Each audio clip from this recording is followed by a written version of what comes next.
ಬೆಲೆ ಏರಿಕೆಯ ಬೇಗೆಯಲ್ಲಿ ಬೇಯ್ತಾ ಇರುವಂತಹ ರಾಜ್ಯದ ಜನರಿಗೆ ಕೆಎಂಎಫ್ ಡಬಲ್ ಶಾಕ್ ಅನ್ನು ಕೊಡ್ಲಿಕ್ಕೆ ಮುಂದಾಗ್ತಾ ಇದೆ. ಈ ಹಾಲಿನ ರೇಟನ್ನು ಜಾಸ್ತಿ ಮಾಡುವಂತಹದ್ದು ಒಂದು ಶಾಕ್ ಆಯಿತು. ಮತ್ತೊಂದು ಶಾಕ್ ಯಾವುದು ಅಂದ್ರ ಇಲ್ಲಿದೆ ನೋಡಿ ಡೀಟೇಲ್ಸ್. ಸಾಮಾನ್ಯ ಜನರಿಗೆ ಮತ್ತೊಂದು ಬೆಲೆ ಏರಿಕೆ ಶಾಕ್. ಹಾಲು ದರ ಏರಿಕೆ ಜೊತೆಗೆ ಹೆಚ್ಚುವರಿ ಹಾಲು ಕೂಡ ಕಡಿತ. ಇಳುವರಿ ಆಧರಿಸಿ ಹೆಚ್ಚುವರಿ ಹಾಲು ಕಡಿತಕ್ಕೆ ಚಿಂತನೆ. ರಾಜ್ಯದ ಜನ ಈಗಾಗಲೇ ದರ ಏರಿಕೆ ಭಾರಕ್ಕೆ ಬಳಲಿ ಬೆಂಡಾಗಿ ಹೋಗಿದ್ದಾರೆ. ಮನೆಯಿಂದ ಕಾಲು ಹೊರಗಿಟ್ರೆ ಸಾಕು, ಜೇಬು ನೋಡುವ ಪರಿಸ್ಥಿತಿ ಬಂದಿದೆ. ಇದೀಗ ರಾಜ್ಯದ ಜನತೆಗೆ ಮತ್ತೊಂದು ಬರೆ ಬೀಳುವ ಸಾಧ್ಯತೆ ನಿಚ್ಚಳವಾಗಿದೆ.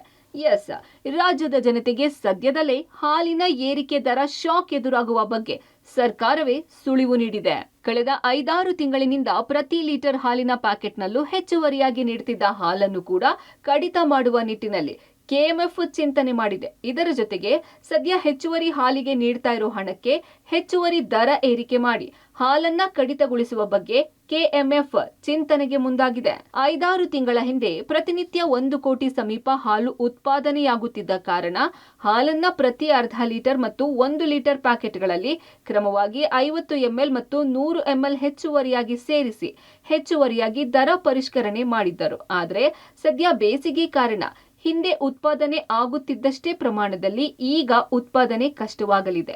ಸುಮಾರು 10-15% ನಷ್ಟು ಹಾಲಿನ ಉತ್ಪಾದನೆ ಇಳಿಕೆಯಾಗುವ ಸಾಧ್ಯತೆ ಇದೆ. ಇದರಿಂದ ಹೆಚ್ಚುವರಿಯಾಗಿ ನೀಡುತ್ತಿದ್ದ ಹಾಲನ್ನ ಕಡಿತ ಮಾಡುವ ಸಾಧ್ಯತೆ ಇದೆ.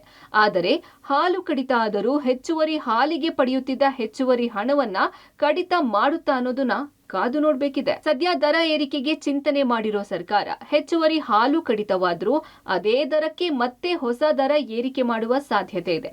ಈ ಬಗ್ಗೆ ಸದ್ಯ ಸಭೆ ಮಾಡಿ ತೀರ್ಮಾನ ಮಾಡಲು ಕೆಎಂಎಫ್ ನಿರ್ಧಾರ ಮಾಡಿದ್ದು, ದರ ಏರಿಕೆಗೂ ಮುನ್ನವೇ ಈ ಬಗ್ಗೆ ನಿರ್ಧಾರ ಕೈಗೊಳ್ಳುವ ಸಾಧ್ಯತೆ ಇದೆ. ಒಟ್ಟಾರೆ ದರ ಏರಿಕೆ ಟೆನ್ಷನ್ ಮಧ್ಯೆ ಹೆಚ್ಚುವರಿ ಹಾಲನ್ನು ಕಡಿತ ಮಾಡಿ ಅಷ್ಟೇ ಹಣವನ್ನು ಪಡಿತಾರಾ ಅನ್ನೋ ಪ್ರಶ್ನೆ ಕೂಡ ಜನರಲ್ಲಿ ಕಾಡೋಕೆ ಶುರುವಾಗಿದೆ.